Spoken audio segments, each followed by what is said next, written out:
Hey everybody, what's up? Don Carr here with another round of What's on Your Pedalboard. Today we are with Josh Smith. What's happening, man? Man, good to have you here, dude. It's good to be here, man. Yeah, seriously. So you're on tour, right? I'm on tour right now, kind of twofold. I'm on tour with my friend Joe Bonamassa, and I'm on tour doing my own stuff. About to head to the UK for that. And, wow. Yeah, good to be busy. Yeah, no kidding, man. Hey, and you're playing here in Fort Wayne tonight. I am, yeah, tonight so in cool. Fort Wayne. Yeah. So cool. That's so great. Cool. Yeah. That'll be fun, man. Yeah, so busy. Busy is nice, right? Busy is great, especially after the last 2 years. So. Man. Yeah. Yeah. Yeah. Back out on the road, playing in front of people, getting that visceral response, man. Yeah, it felt weird initially. Not the playing, that comes back quick, but the getting in and out of a bus or a hotel or playing every day again, that felt weird for a minute, but you get used to it again. Yeah, yeah, it's like riding a bike for sure, man, on that deal. Cool, cool. So, all right, well, we're here to talk about your pedal board, clearly. That's one of my favorite subjects. So. Oh, good, good, man. Mine too, right? So, yeah, because it's full of toys. Pedal boards are always full of toys. Yeah. And you have got some interesting stuff. I like the whole setup, the whole rig. We've been kind of looking at it, talking about it a little bit. This is fun, man. I'm pretty excited. It's a bunch of stuff that I'm not familiar with too, which is great. Cool. So yeah. So let's start with let's start with the obvious. What's our first one in? Okay, so the guitar goes into the side of the pedal board there, and then it goes into my tuner first. So great. That's just a simple polytune. Okay. And then it hits the Voodoo Lab hex looper, which has 6 audio loops in it. Right, right. And that's controlled by this Morningstar controller. Oh, great. Well, cool. So and for your tuner, you're using it as a mute as well, right? So that's your mute. You don't really have you're not using a volume pedal or anything like that. No, I'm kind of anti-volume pedal. Not that I won't use them when it's called for, but they're not my favorite. Let's just say that. Interesting. Okay. Cool. Because I'm like a pro volume pedal guy, so it's like we're but we're gonna come together. We're gonna meet in the middle on this. In the studio, if I have to pretend to be Michael Thompson and do swells and all that, then I will use it. Right. But live, it's not my favorite. Yeah. Well, because you're like a volume knob guy, right? Yeah. So you're more about driving the amp and driving the pedals. And stuff. I mean, as we talk through the board, you'll see kind of my general philosophy in general is as little compression and as much dynamics as possible in everything in my chain. So, right. Very interesting. Very interesting. So to that end, so we come out of the audio looper, the 6 loops, and we go. Yeah. So the first loop is the Myriad Fuzz. Okay. Because fuzz is always first. Yeah. So that's a pedal that I designed with Vemuram, which is a Japanese company. Okay. It's a really cool fuzz that has both silicon and germanium diodes in it. Wow. Nice, and you can bias them and blend them in a specific way. It had a lot of things that I wanted in a fuzz face vintagey style pedal. Right. It has extreme headroom, which again you'll hear me say that a lot, because I just want maximum dynamic range. When I roll down my volume or change pickups, I want to hear that all the time. So it's much louder than a standard fuzz, but I think that contributes to the dynamics that it has. Sure, because it gives it more room at the top, as opposed because fuzz is always about compression anyway. Exactly. So that's the first pedal. Then the cool thing about the Voodoo Lab Hex is it has a break in it. Okay. So the break is then wired back to the side of the board that has a in and out there, and that's where I can plug a wah off the board or any other pedal. But I like to have wah. I'm kind of nerdy, but I like to have wah after fuzz, but before the rest of my dirts, so I can get both ways. Right. And nothing nerdy about that, man. It's just the option thing, because as we know, where you place the distortion in the chain drastically affects everything else. Oh yeah, if you want the Hendrix thing, you want fuzz, then wah. Right. But if you want the Stevie Ray thing or something, you want wah, tube screamer, and if it's by itself, it doesn't matter as much. So this enables me to have all flavors of that. Yeah. Right. That's cool. So that's the break. Then the second loop gets my octave pedal, which is the Mythos Argonaut, which is a version of the old Dan Armstrong Green Ringer pedals. Oh, no kidding. No knobs, no nothing. It's a real mild octave up sound. Okay, and so I'm assuming that we have a second layer here, and that's where it's hiding under the second layer. The Mythos is hiding under the second layer because no knobs. I don't need to see it or anything or like touch that. it or deal with it, and it's just out of sight, out of mind kind of thing. Exactly. That's cool. We can flip it up. Would we? Can we? Should we? Oh, dare we? Oh, there it is. There's the Mythos Argonaut right there, that green sucker. Nice. Yeah. Nice. Now we're seeing under the hood. Big time there. Okay, cool. We can keep flipping up and down. That's fine. Sure, absolutely. So the first one was the Myriad Fuzz. Right. Then the Mythos Argonaut. After that is my main pedal, which is this Lovepedal Chula. Yeah. Which I've been using for about 12 years. It's a pedal that I helped design with Lovepedal. Yeah. And again, it's my main thing because it's so simple and dynamic, and it's actually the most organic pedal I've ever played through. It's hard to describe to people. It's a gigging man's pedal. I absolutely agree, man. There's a friend of mine here that we have a discussion with, and that pedal always comes up, especially when we're talking about dynamic range and headroom and clarity and transparency and all of those kind of words that people like to throw around, but it's like, yeah, that actually does it. Yeah, I can play 99% of my gig with that pedal on, and there'll be times you have no idea it's on, and other times where it's screaming, you know, and it's just, it works with my strings and my pickups and my whole thing. It just fits that philosophy really well. Well, and it stacks so unbelievably well, man. Yeah. For that same reason, you know, with the transparency and the openness and stuff. Yeah, so if anybody's heard me play in the last 12 years, 95% of what they hear is normally the Chula. Man. Yeah. Yeah, this is a lot.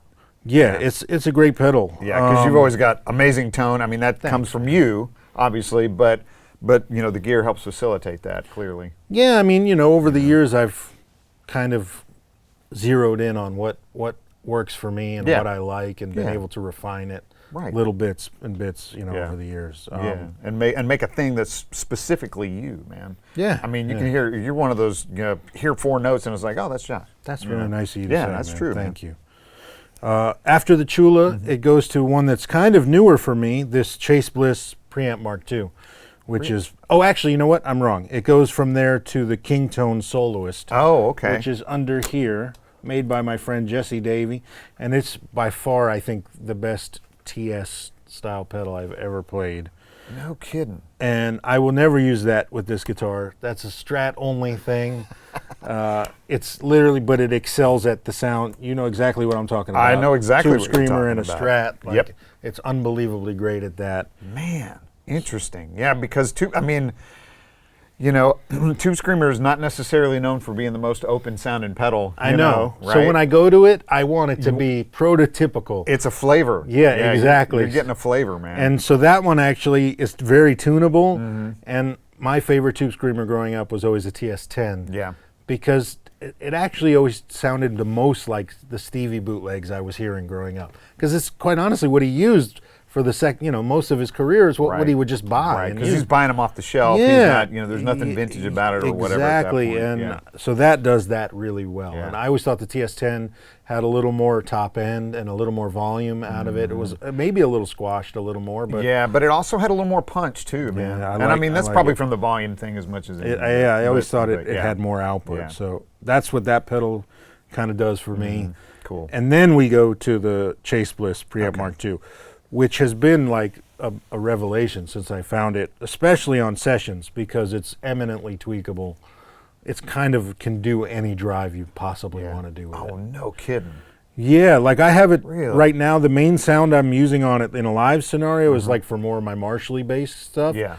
So if I need power chords or if I need kind of a little more Hendrixy tone, like a super bass or plexi type thing, it excels at that. But if you tweak that pedal, it will do anything. I can make it sound like a Tube Screamer. I can make it sound like a really clear overdrive. It'll sound fuzzy. It'll do almost anything. And again, you can recall presets on it and all that. It's a really cool pedal. You can write it off as gimmicky with the faders and the moving faders, but the underlying audio part, analog circuit, is really, really good. Yeah. It's a great sounding circuit. So it just, man, it never comes off as gimmicky to me. It just sounds incredibly good and flexible. Right, yeah, flexible, and every sound sounds good. That's the the thing. Is that because like I don't have a rat on my board, Right. but I can get it in that pedal if I need it, which is not something I ever need live. Right. But in the studio, it may be, hey, I need that rat sound. Let me really focus this drive, and Exactly. give it a point, in the mids, and that will do any of those things. Yeah, I need loose gain, but I don't need the low end flubby or whatever. Exactly. Yeah, that's kind of cool. And so having that, so all right.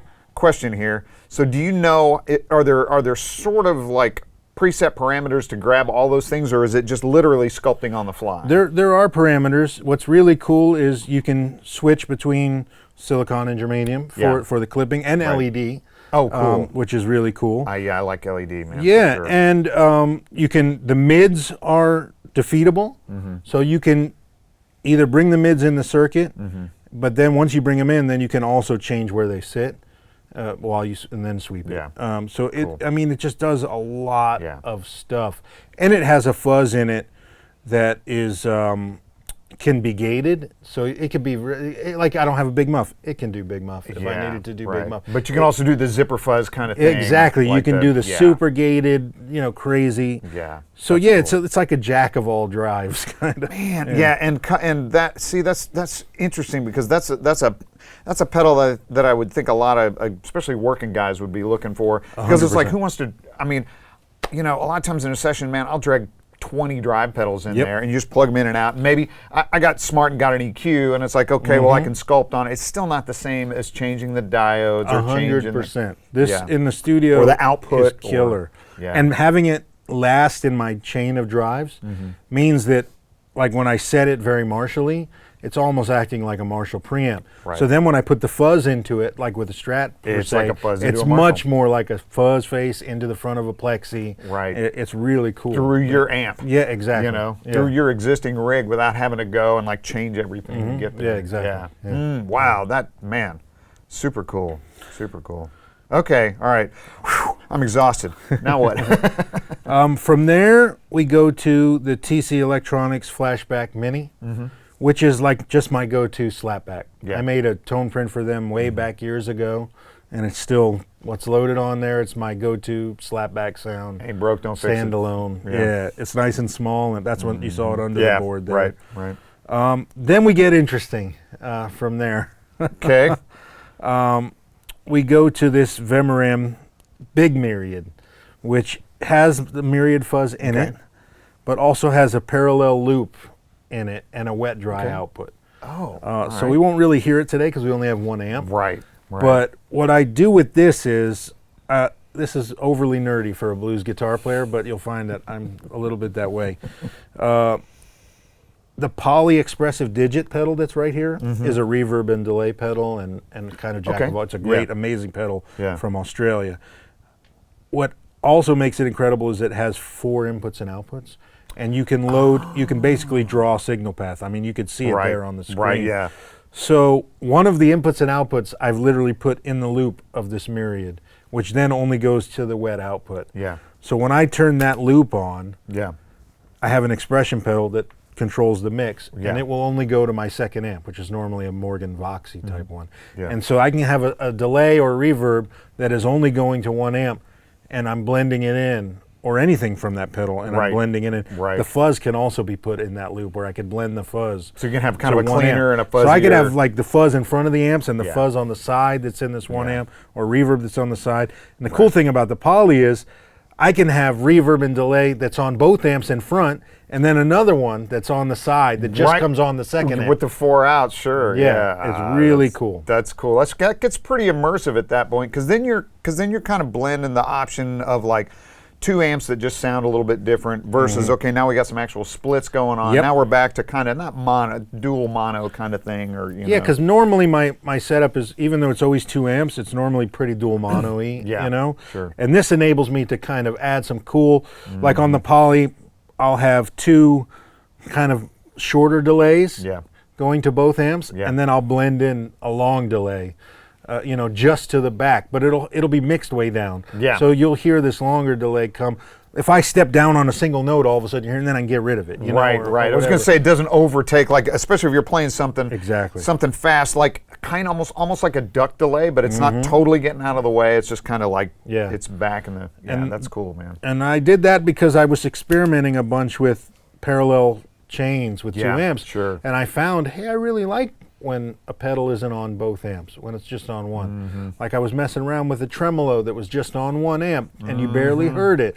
And it was like, oh, this is kind of cool. Like, I want to go further into this.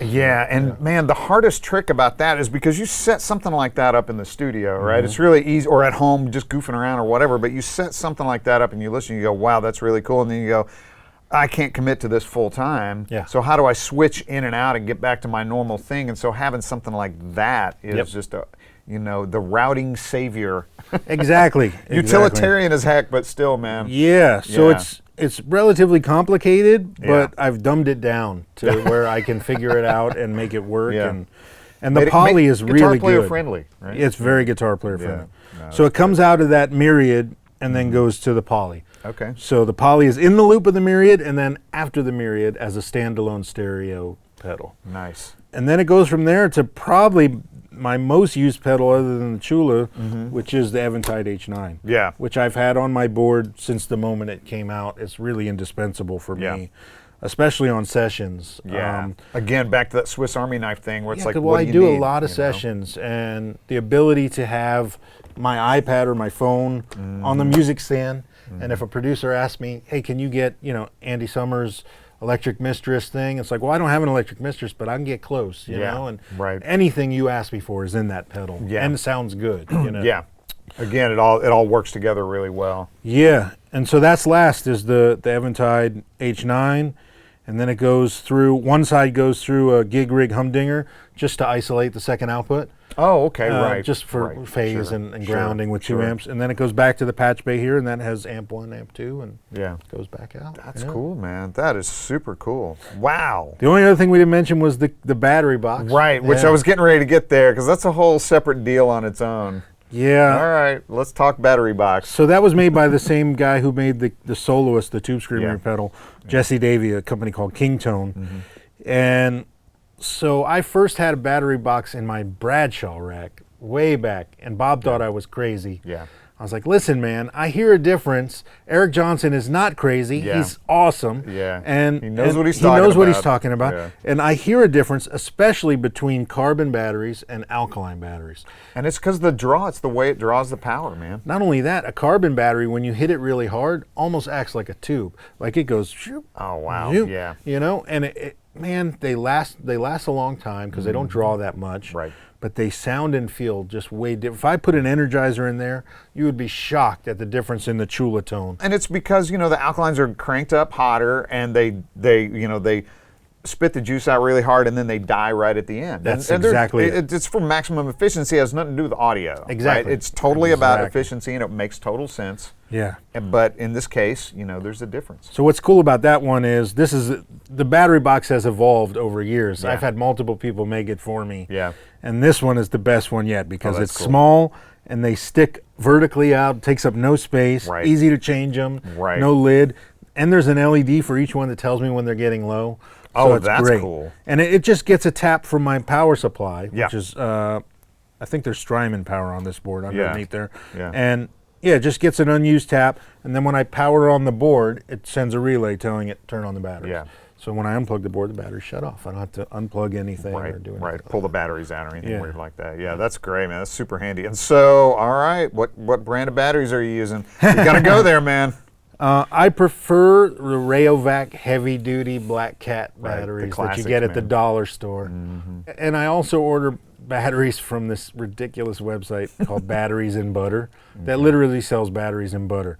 But you can get any weird battery possible on this website. And I'll get carbon batteries on there to try out different ones. Just to see different ones. Now, okay, so what's in there now? Because this is interesting. This right looks now like are some other dollar store ones that the Okay. tech found the other day while we've been on the road. Yeah. So I'm not even sure. There's still some working carbon though, right? something. Yeah. Still doing the thing? As long as they're carbon, they'll be cool. Yeah, that's cool. All right, man. Yeah, we got deep in nerd territory. I love it, man.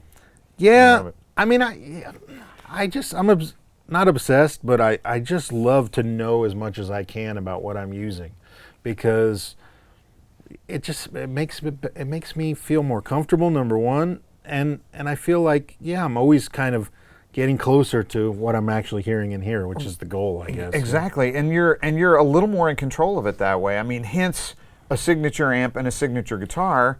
You know, same thing, man. I mean, it's like you're not going to just leave those variables up to chance if you can help it. No, I mean, I'm 42, but I've been playing guitar 36 years, so a long time.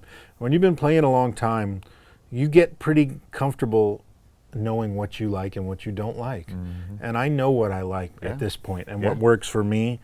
And so I'm always kind of refining that and making it better. Yeah. And like I said, I'm always trying to eliminate, even though this is a pretty complicated board, eliminate like noise, eliminate anything that's going to suck tone away, eliminate, I just like really natural, dynamic, organic sound. Right. Well, and like in this case, okay, so there is a lot going on. There's nothing redundant. No. That's for sure. Not even close to redundant. Arguably the two fuzzes, but the way you've got them wired, it'd be impossible otherwise. They are the same fuzz, but they're different. They're wired. And they're wired completely different and for different reasons and in a different spot. But I mean, other than that, you've got a wide variety in an incredibly small package with a lot of versatility. You can plug into one amp and have it sounding great. You can plug into two amps and have it split and do all kinds of crazy stuff or whatever. This board is so small, and it has a lid that just goes over the top of it. I carry it on the plane. Yeah. I've carried it on the plane hundreds of times, you know, and it enables me to, and it's got power that works anywhere in the world. So it's like I can go anywhere, sit down, and I've got everything I possibly need. Right, so when you're going to England, you're just going to hop on the plane. Yeah.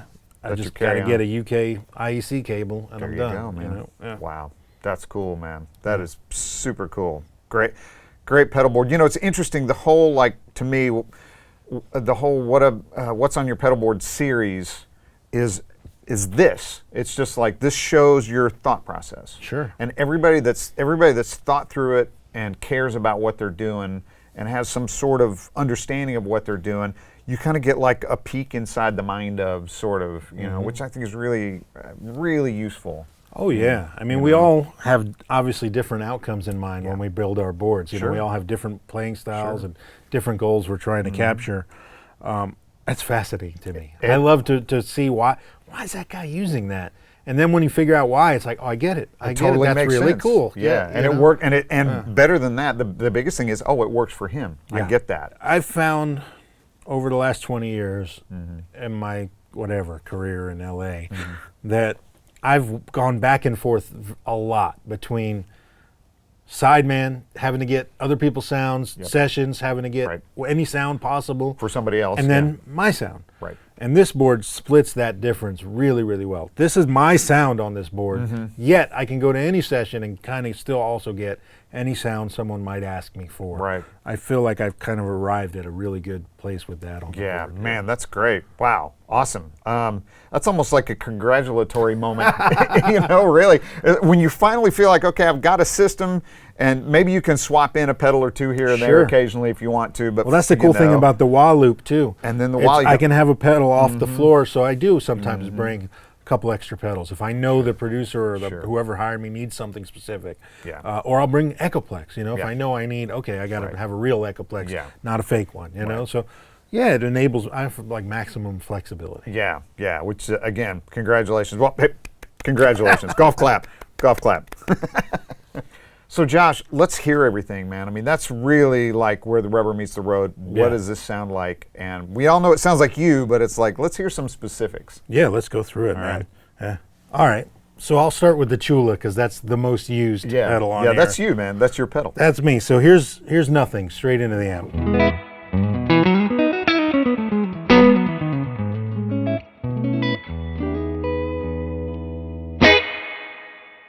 Pretty good. Yeah. And here's the Chula.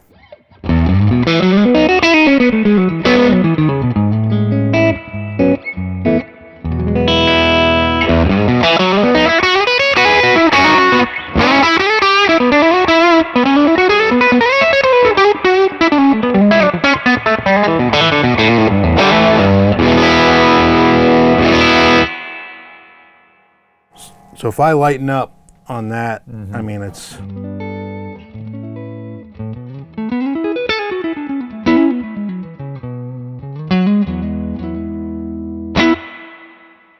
But if I dig in,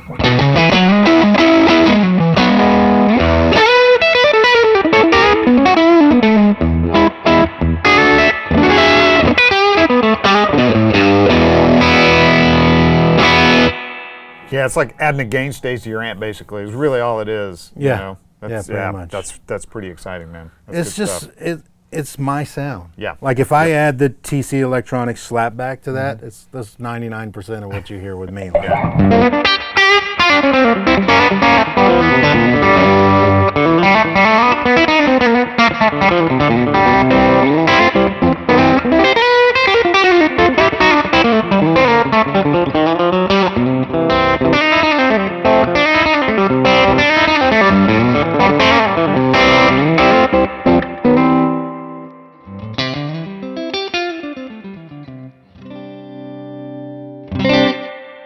Yeah, that's some dynamic range right there, man. Yeah. Serious. Wow.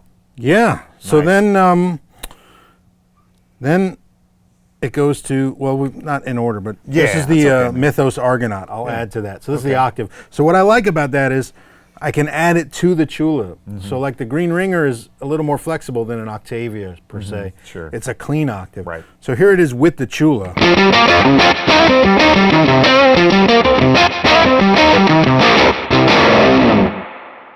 So it's way cleaner than an Octavia. But it still has that spitty, kind of like nasty octave thing.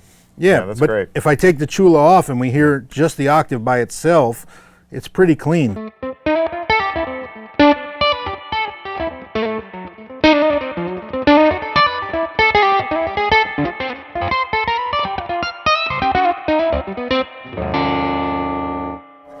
Right, kind of ring modulator like. Well, it is a ring modulator. I mean, Yeah. that green ringer was Yeah. a ring mod. It's such a Right. cool thing. Yeah. But like if I say I combine that with the fuzz, Yeah. then it gets way more Octavia-ish, like this.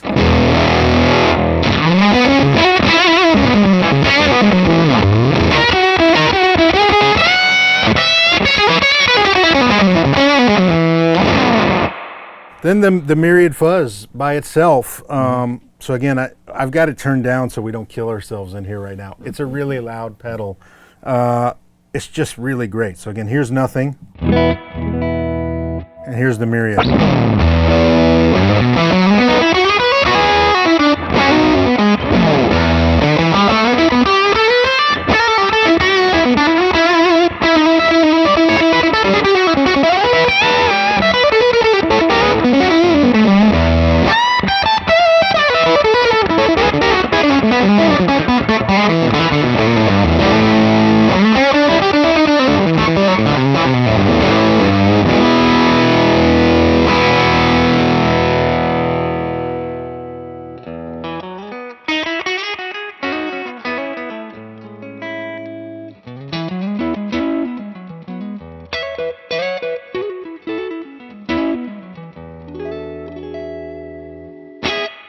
Yeah. Okay, so here's a word you don't normally associate with fuzz: articulate. Yeah, yeah.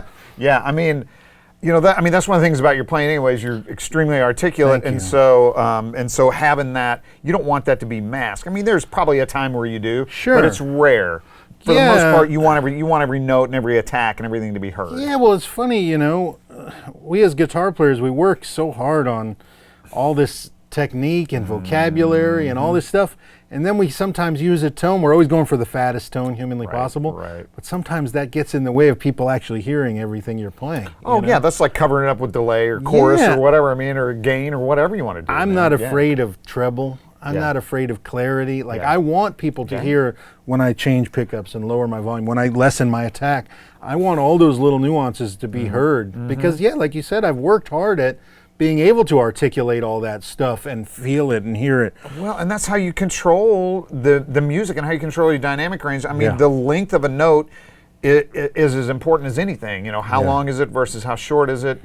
How loud is it versus, just any kind of accents or anything like that. It's all like just basic music stuff that everybody playing every instrument learns how to do. Yeah. And for, we as guitar players, we start getting into the effects thing, some of that kind of goes away and it's like, Yeah, it really does. I remember as a kid, clear as day, going to see someone play, and amazing player, I won't say who, and they suffered from that, try to match their gain volume to the clean volume thing that a lot of guys do, where it's like, here's my clean, let me turn on my pedal, oh, turn down, so they're the same level, and all night long, every time he went to solo, it was like he disappeared. Right. On stage. All of a sudden the compression took over and it was like he disappeared. And that made an impression on me as a kid. Yeah. Like, Yeah. wait. I want people to hear all this stuff I'm working on, you know? Exactly. So, yeah. Well, and guitar is, I mean, man, if you just, you know, if you look at the waveform, I mean, it's attack. That's where it's all happening. If you get rid of that, you have to consciously know you're getting rid of that with, you know, whether it's compression or distortion or whatever, anything that compresses that attack. And it's like, absolutely. So, yeah, and I mean, man, you know, it's funny because I have the same ethos. I'm all about attack and articulation, and it's clear that everything you've got here does that. And that fuzz pedal is, yeah, it's really good. Astounding for that. So from there, we got the Chase Bliss Mark II. Okay. So my main sound on that, here's nothing again. And my main sound on that is more Marshall.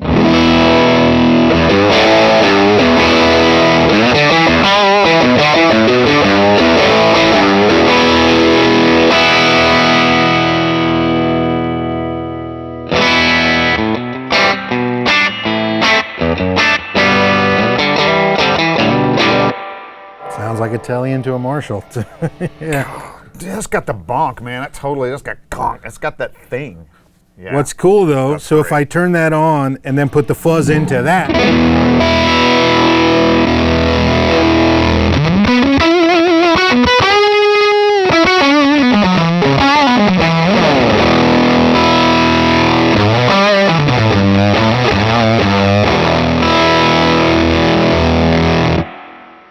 Totally different sound. Yeah, absolutely. And one cool thing with is amp verb. with amp verb. Right. So here I can turn, because of the MIDI, I can turn individual things on. Yeah. So here's a gated fuzz from it that I was talking about. Yeah. So.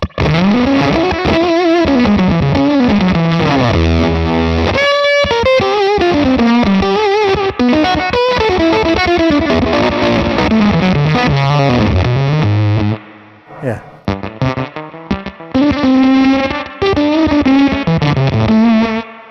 It does a lot. That's cool. That's super cool, man. That really is. Yeah. Then it goes to the Soloist, Right. which would be better with a Strat, but I'll approximate. Okay. Approximate, please, for demonstration.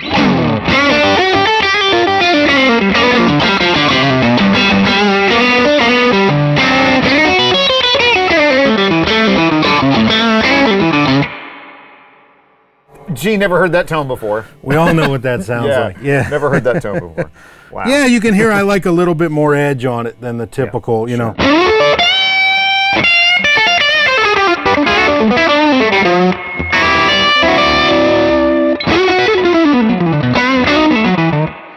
So then we get into the non-dirt portion of the pedalboard. Okay. First is that slapback from the TC. So here's just it by itself, just so you can hear.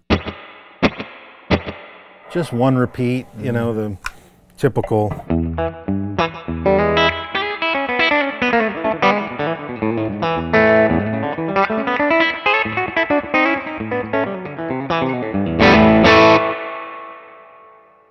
I just like that because it works. Yeah. You know? Yep. Can't go wrong with that, man. Yeah, and then we get into the poly. So just to give you just a bass sound, this is a in front of the amp poly delay.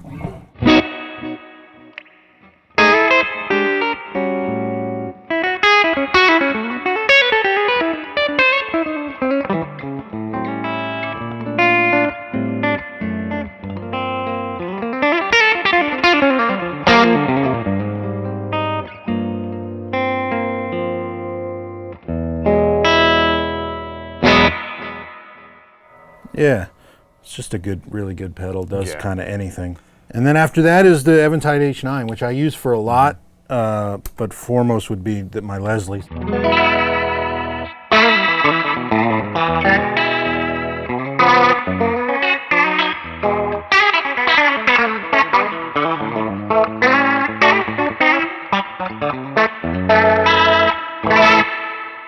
Okay, question here. Is that your Leslie sound that you typically use on recordings and stuff? Sometimes, yeah, instead of a real Leslie. And I even have one at my disposal in the studio. Yeah. I tweaked this one really hard. I like this Leslie sound a lot. Yeah. It works really well. Well, that's interesting because I heard that, and I was listening to some of your stuff last night, and it was like, I've heard that. Oh yeah, oh yeah. That's why I thought, wait a minute, you're using that in the studio. Like too. if I turn the Chula on with that. Yeah.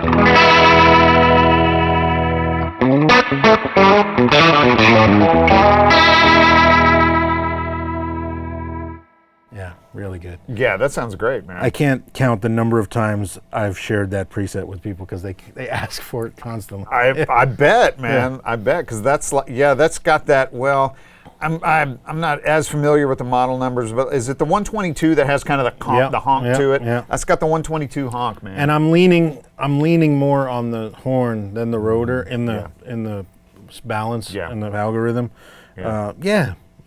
Yeah, it's definitely got that. When I was a kid, I used to, carry around a real Leslie because I loved it so much, but that got old fast. Yeah. Well, it's just totally impractical, man. Totally impractical. I mean, especially on your own. But even worse, it's not going to go in the overhead bin, Leslie, man. A little tough to get it in the overhead bin. Yeah, this is good enough for live.